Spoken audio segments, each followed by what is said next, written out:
मी सोमेश्वर सहकारी साखर कारखाना सोमेश्वर नगर या कारखान्यावर ऊसतोड मजूर मुलांच्या शिक्षणासाठी जो उपक्रम चालवला जातो कोपीवरची शाळा, या शाळेत मी शिक्षक कार्यकर्ता म्हणून काम करतो.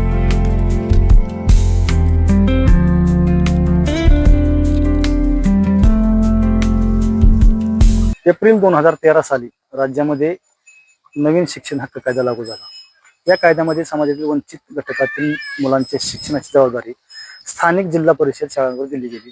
मात्र किती शाळांनी ही जबाबदारी पार पडली हा मोठा प्रश्न आहे.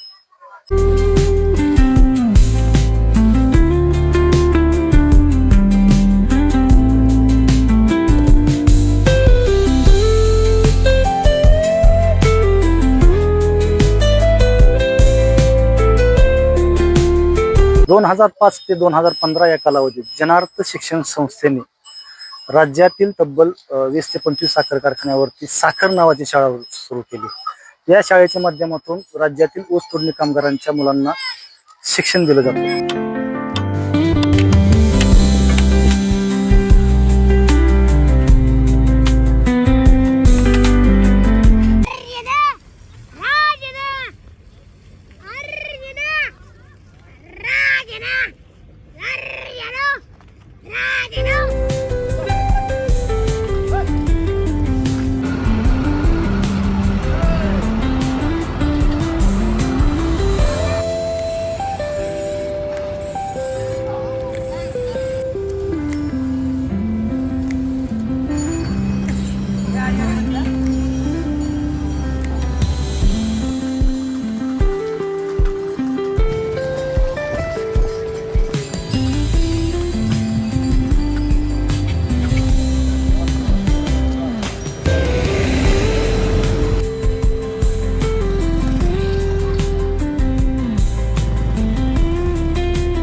हा उपक्रम संतोष शेंडकर यांच्या माध्यमातून चालवला जातो. जे इथे ऊस तोडायला लोक येतात यांच्या मुलांच्या शिक्षणात खंड पडू नये म्हणून हा उपक्रम सुरू केलेला आहे. या मुलांना लिहिता वाचता कसं यावं यासाठी प्रयत्न करत असतो.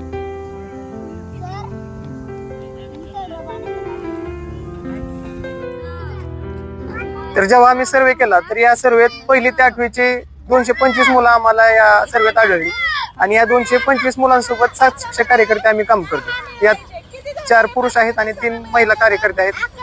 प्रत्येक तळावर हा वर्ग चालतो. 7 वर्ग आमचे एकूण चालतात. एक शिक्षक आणि त्यासोबत साधारण 30 ते 40 विद्यार्थी जोडून दिलेले आहेत आणि त्यांच्या कोप्यांच्या मध्येच हा वर्ग सुरू असतो. कोप्यांपेक्षा लांब हा वर्ग सुरू घेत नाही आम्ही. जिथं मुलांना सोयीस्कर पडेल, लाईटची सुविधा आम्हाला कारखाना करून देतो अशा ठिकाणी आम्ही हा वर्ग घेत असतो. जेव्हा इथं ही मुलं येतात त्यांच्यासोबत खेळगाणी घेणे, त्या मुलांच्यात मिक्स होणे, मुलांची ओळख करून घेणे हे उपक्रम सुरुवातीला घेतले जातात. जेव्हा ही मुलं आमच्यासोबत एकरूप होतात तेव्हा त्यांच्यासोबत लेखन वाचन वर्ग सुरू केले जातात. त्यांची एक बेसलाईन टेस्ट घेतली जाते. या टेस्ट वरून आम्ही ठरवतो की कोणतं मुलगा कोणत्या गटात टाकला. 2015 साली साखर शाळा बंद पडल्यानंतर महाराष्ट्र शासन व टाटा ट्रस्ट यांच्या संयुक्त विद्यमाने राज्यातील साखर कारखान्यावरती ऊस तोडणी कामगारांच्या मुलांसाठी शाळा सुरू करण्यात आली. मात्र 2020 साली या शाळा देखील बंद करण्यात आल्या. टाटा ट्रस्टची शाळा बंद पडल्यानंतर या मुलांच्या शिक्षणामध्ये खंड पडला. 2021 साली बारामती तालुक्यातील श्री सोमेश्वर सहकारी साखर कारखान्याने या मुलांच्या शिक्षणासाठी पुढाकार घेत स्वतः कोपीवरची शाळा सुरू केली. असा प्रयोग राबवणारा सोमेश्वर कारखाना हा राज्यातील एकमेव कारखाना ठरला आहे. आता आपल्या समवेत आहेत याच कोपीवरची शाळेचे समन्वयक संतोष शेंडकर. नमस्ते. नमस्ते. काय सांगताल, ही सुरुवातीला साखर शाळा सुरू होती, त्यानंतर महाराष्ट्र शासनाने टाटा ट्रस्टनी संयुक्त विद्यमाने मुलांची शिक्षणाची जबाबदारी घेतली होती. ती बंद पडल्यानंतर 2020-21 साली कोपीवरची शाळा ही संकल्पना घेऊन तुम्ही मुलांच्या शिक्षणाची सोय केली. ही कल्पना कशी सुचली तुम्हाला? 20-22 वर्ष मी पत्रकारितेत आहे आणि ऊसतोड मजूर, साखर कारखानदारी, शेती आणि शिक्षण या प्रश्नांना घेऊन काम करतो. त्यामुळे ह्या मुलांच्या प्रश्नांबद्दलची संवेदनशीलता माझ्याकडे होती आणि जनार्थ नावाची संस्था इथं शाळा चालवायची. सुरुवातीला त्यांना मदत करायचो. टाटा ट्रस्ट आणि शालेय शिक्षण विभागाने इथं आशा नावाचा प्रोजेक्ट राबवला, त्यातही मी काम करत होतो. त्यामुळे अनुभव तुम्हाला बराच त्यामुळे अनुभव होता. आणि तो प्रोजेक्ट संपल्यानंतर पोरं परत ऊसाच्या फाडात दिसायला लागली, बैलगाडीवर दिसायला लागली, ऊस तोडताना दिसायला लागली. म्हणून मग ठरवलं की आतापर्यंत जो एवढा अनुभव आहे त्या अनुभवाचा उपयोग करू आणि ह्या मुलांसाठी शाश्वत, सोपा आणि एक सगळीकडे राबवता येईल अशा पद्धतीचा प्रोजेक्ट. आता किती साली सुरू केली, म्हणजे किती वर्ष झाली तुम्ही कोपरवरची शाळा चालवताय? 2020-21 ला सोमेश्वर कारखान्याच्या संचालक मंडळाशी चर्चा केल्यानंतर पुरुषोत्तम दादा जगताप, कारखान्याचे चेअरमन, MD साहेब राजेंद्र यादव आणि सगळ्याच संचालक मंडळांनी एकमुखाने ह्या कल्पनेला पाठिंबा दिला आणि कोपीवरची शाळा सुरू झाली. आणि आम्ही ठरवलं की हा प्रकल्प खूप सोपा करायचा की जेणेकरून इतर कारखान्यांना पण राबवता येईल. तर उदाहरणार्थ सोमेश्वर कारखान्याच्या कोपीवरच्या शाळेवर ह्या वर्षी 225 मुलं आलीत. ही फक्त कारखान्याच्या जवळच्या तळावरची. ह्या व्यतिरिक्त ट्रक आणि ट्रॅक्टरवर काम करणारी सुद्धा अनेक ऊसतोड मजूर आहेत, 50%. त्यांची पण मुलं 300च्या आसपास असतील. म्हणजे एका कारखान्यावर 500 ते 600 मुलं येतात आजही. राज्यात 200 कारखाने आहेत, 200 पेक्षा जास्तच, म्हणजे 1 लाखापेक्षा जास्त मुलं शालाबाह्य आहेत. तर त्या शालाबाह्य मुलांचा प्रश्न कसा सोडवता येऊ शकतो ह्याचं उत्तर ह्या कोपीवरच्या शाळेत. ही जी तुम्ही आता कोपीवरची शाळा चालवताय, या शाळेमध्ये सोमेश्वर कारखान्याचा काय रोल आहे? त्याच्या अगोदर इथं जनार्थनी शाळा चालवली, जनार्थ NGO होती.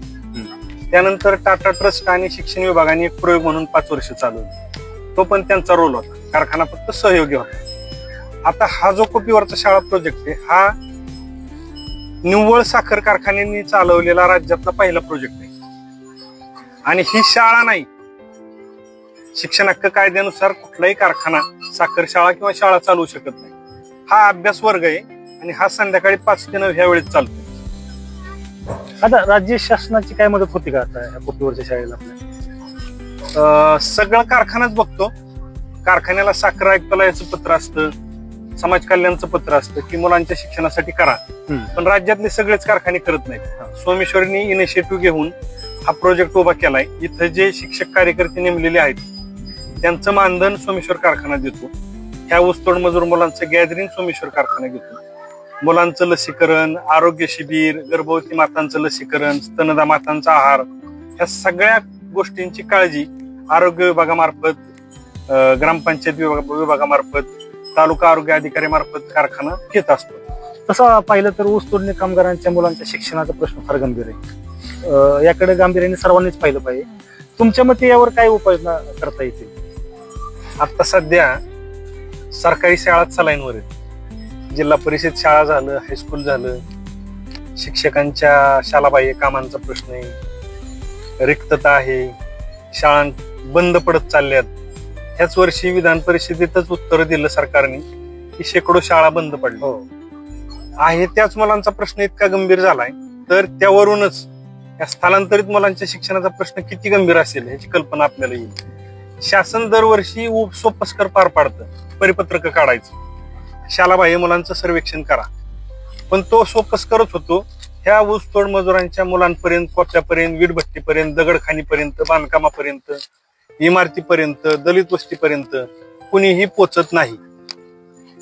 त्यामुळे तो सर्वेक्षण नावाचा नुसता देखावा होतो. ऊसतोड मजुरांची मुलं दरवर्षी 6 महिन्यासाठी आपल्या गावावरून स्थलांतर करतातच. ह्याच्यावर कधी शिक्षण विभाग परिपत्रक काढतं, कधी साखर आयुक्त परिपत्रक काढतात, कधी समाज कल्याण परिपत्रक काढतं, कधी ग्रामविकास विभाग परिपत्रक काढतं, कधी कामगार विभाग त्याला कधीतरी जाग येते.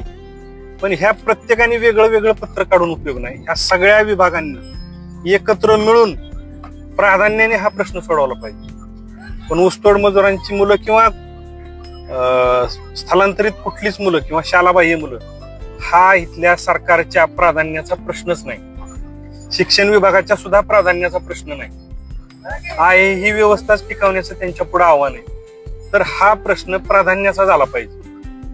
सगळ्या डिपार्टमेंटनी एकत्र येऊन ह्या मुलांच्या शिक्षणासाठी काम केलं पाहिजे. गोपीनाथ मुंडे ऊसतोड महामंडळ शासनाने सुरू केले, 5-6 वर्ष त्याला झाली. नुसतंच कारखान्यांकडून वर्गणी घेऊन ते महामंडळ गब्बर झाले. पण त्या महामंडळाने अजून शालाबाह्य मुलांचा प्रश्न हातात घेतलेला नाही. ऊसतोड मजुरांच्या चळवळी आहेत, शेतकरी संघटनांच्या चळवळी आहेत, साखर कारखान्यांच्या चळवळी आहेत. या सगळ्यांच्या चळवळीत हा प्रश्न असतो, पण तळाला सर्वात शेवटी तो प्राधान्याचा प्रश्न नसतो. त्यामुळे हा जोपर्यंत प्राधान्याचा प्रश्न होत नाही तोपर्यंत हा प्रश्न सुटणार नाही. तुर्तास गावागावातल्या सामाजिक कार्यकर्त्यांनी कारखान्याच्या मदतीने आपापल्या भागात त्या ऊसतोड मजुरांचे अभ्यास वर्ग सुरू करता येतील. कोपीवरची शाळा नावाचा प्रकल्प माळेगाव कारखाना, निराभीमा कारखाना यांनी सुरू केलाय आणि खूप सोप्या पद्धतीने हा सुरू करता येऊ शकतो. किमान आत्ताच्या घडीला ही मुलं शिक्षणाच्या प्रवाहात टिकवून ठेवणं हे आव्हान आपल्याला पार पाडायला लागेल.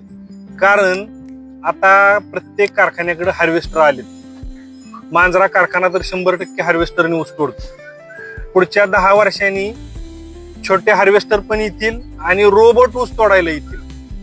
त्यावेळेला ह्या न शिकलेली पोरं समाजात असतील, त्यांचं भवितव्य काय, या प्रश्नाकडे गांभीर्याने बघितलं पाहिजे. आता आपण ऐकलं असेल की शालाबाह्य मुलांचे शिक्षण असेल किंवा ऊसतोडणी कामगारांच्या मुलांचं शिक्षण असेल, या मुलांच्या शिक्षणाकडं समाजातील प्रत्येक घटकाने जबाबदारीने पाहिलं पाहिजे. मात्र ते पाहिलंच जात नाहीये. पत्रकार संतोष शेंडकर यांच्या प्रेरणेतून, यांच्या सहकार्यानं कोपीवरची शाळा ही संकल्पना आपण राबवली आणि ती प्रत्यक्षात गेली 10 वर्ष कारखान्याचं आर्थिक सहकार्य आणि श्री संतोष शेंडकर आणि त्यांचे सहकारी ह्या सर्वांच्या सक्रिय सहभागामधून कोपीवरची शाळा ही अनोखी प्रथा आपण इथे चालू ठेवलेली आहे, कार्यरत आहे. ह्या कोपीवरची शाळा ह्या प्रकल्पाच्या माध्यमातून 400 ते 500 मुलं शिक्षणाचा लाभ घेत आहेत. दरवर्षी त्यांना कारखान्यामार्फत आणि ह्या संस्था ज्या आहेत ह्यांच्या माध्यमातून जी त्यांनी फळी उभी केली कार्यकर्त्यांची, ह्यांच्या माध्यमातून आपण त्यांना शिक्षण देतो, त्यांना सर्टिफिकेट देतो आणि त्यांच्या अंगभूत गुणांना वाव देण्यासाठी सुद्धा विविध प्रकल्प राबवले जातात. त्या मुलांचे कलागुण, त्या मुलांमध्ये असणाऱ्या अंगभूत गुणांना वाव देण्यासाठी अनेक प्रकारच्या योजना ही मंडळी त्या ठिकाणी राबवतो. कारखाना त्याला आर्थिक पाठबळ देतो आणि त्या माध्यमातून राज्य पातळीवर चमकलेली काही कलाकार असतील, काही मुलं असतील, ह्या कोपीवरच्या शाळेने निर्माण केलेली आहे. आणि ह्या सोमेश्वर सहकारी साखर कारखान्याच्या माध्यमातून चाललेल्या ह्या कोपीवरची शाळा उपक्रमाला सन्माननीय शेखर गायकवाड साहेबांसारखे साखर आयुक्त ते समाज कल्याण आयुक्त ह्या सगळ्यांनी भेटी दिलेल्या आहेत. त्यांनी त्याचं कौतुक केलेलं आहे आणि समाज कल्याण विभाग महाराष्ट्र शासन, साखर आयुक्तालय महाराष्ट्र शासन यांच्या माध्यमातून प्रतिवर्षी ह्या विभागाला ह्या आमच्या कार्याला भेटी देऊन, प्रत्यक्ष भेटी देऊन मार्गदर्शन केलं जातं आणि त्याचं कौतुकही होतं राज्य. आमच्या कारखान्याच्या मार्गदर्शक उपमुख्यमंत्री आदरणीय सुनेत्रवहिनी पवार, त्याचबरोबर स्वर्गीय अजितदादा पवार साहेब यांच्या मार्गदर्शनाखाली हा कारखाना चालतो आणि या कारखान्यावरती येणारे जे ऊस तोडणी वाहतूक करणारे जे मजूर आहेत त्या मजुरांच्या सोयींच्या दृष्टीनं हा कारखाना कायमच अग्रेसर राहिलेला आहे. ऊस तोडणी मजुरांचे मुलं जे या कारखान्याच्या स्थळावरती दरवर्षी येत असतात आणि कारखान्याचा हंगाम हा 5 महिन्याकरता या ठिकाणी चालतो. तर ह्या मुलांच्या शिक्षणाची व्यवस्था या ठिकाणी व्हावी यासाठी कारखान्याने कोपीवरची शाळा हा उपक्रम कारखान्याच्या मार्फत चालू करणारा सोमेश्वर कारखाना हा राज्यातला एकमेव कारखाना आहे. या ठिकाणी मुलांना आपण पाहतो की बरीचशी मुलं ह्या तोडणी मजुरांची त्यांच्याबरोबर कामावर जातात. काही मुलं आपल्या भावंडांना सांभाळत असतात, परंतु एकंदरीतच ते शिक्षणापासून वंचित राहिलेले असतात. त्यांना शिक्षणाच्या प्रवाहात आणण्यासाठी त्या उद्देशानं कोपीवरची शाळा हा उपक्रम या ठिकाणी सोमेश्वरच्या कार्यस्थळावर आपण चालू केला. प्रामुख्याने पाहिल्यानंतर जवळपास गेल्या 5 वर्षामध्ये 2312 मुलं ही शिक्षणापासून वंचित राहिलेली किंवा या ऊस तोडणी मजुरांची या ठिकाणी येतात असं आम्हाला आढळलेलं आहे. आणि त्याच्यामधून 0 ते 6 वयोगटातील मुलांना शालेय पोषण आहार किंवा त्यांना लसीकरण देण्याचं या ठिकाणी कार्यक्रम घेतला जातो. वय वर्ष 6 ते 14 या वयोगटातील मुलांना आपण कुपीवरची शाळा ह्याच्यामध्ये आपण त्यांना शिकवण्याचं व्यवस्था त्या ठिकाणी करतो. आणि त्यांना सोयीचं व्हावं म्हणून सायंकाळी 6 ते 9 वाजेपर्यंत त्यांना त्या ठिकाणी हा अभ्यासक्रम शिकवला जातो. त्यांना शिक्षणापासून वंचित ते राहणार नाहीत याची त्या ठिकाणी काळजी घेतली जाते. त्यांना मुलांना एक वेगळं आणखीन त्यांच्या व्यक्तिमत्वामध्ये प्रगती व्हावी या उद्देशानं शाळेमध्ये जसं स्नेहसंमेलन असतं किंवा सहली असतात किंवा साखर कारखाना दाखवणे, आरोग्य तपासण्या अशा पद्धतीच्या सुविधा सुद्धा त्या मुलांना देण्याचा प्रयत्न हा कारखान्याच्या माध्यमातून त्या ठिकाणी केला जातो. हंगाम संपल्यानंतर जो काय हा कोपीवरचा शाळा उपक्रम राबवला जातो त्याच्यामध्ये ज्यांचा अभ्यासक्रम घेतलेला आहे त्याची प्रगती काय झाली तर हे प्रगती पुस्तक त्यांना त्यांच्या गावी जाताना त्यांना दिलं जाणार आहे की मुळं त्यांना तिथं गेल्यानंतर शाळेमध्ये सुद्धा एक मदत त्या माध्यमातून होऊ शकते. तर अशा पद्धतीचा उपक्रम हा या ठिकाणी आम्ही ऊस तोडणी मजुरांसाठी त्यांच्या मुलांसाठी राबवतो. भविष्यामध्ये आमचा मानस आहे की हे जे मजूर या ठिकाणी खूप मोठ्या प्रमाणावरती येतात तर त्यांना राहण्यासाठी ज्या कोपी आपण व्यवस्था करतो कारखाना तर त्यांना एक पत्र्याची शेड चांगल्या पद्धतीचं घर ह्या ठिकाणी उपलब्ध व्हावं, कारण ते त्यांचं घरदार सोडून या ठिकाणी येत असतात. 5-6 महिने त्यांचा प्रपंच ह्या ठिकाणी असतो तर तो पावसापासून ऊन वाऱ्यापासून सुरक्षित त्यांचं त्या ठिकाणी राहणं व्हावं या उद्देशानं कारखान्याच्या व्यवस्थापनाने भविष्य काळामध्ये त्यांना चांगल्या पद्धतीची घरं उपलब्ध करून देण्याचा त्या ठिकाणी विचार केलेला आहे. अशा पद्धतीनं ही सोमेश्वरची वाटचाल ही या ठिकाणी राहिलेली आहे.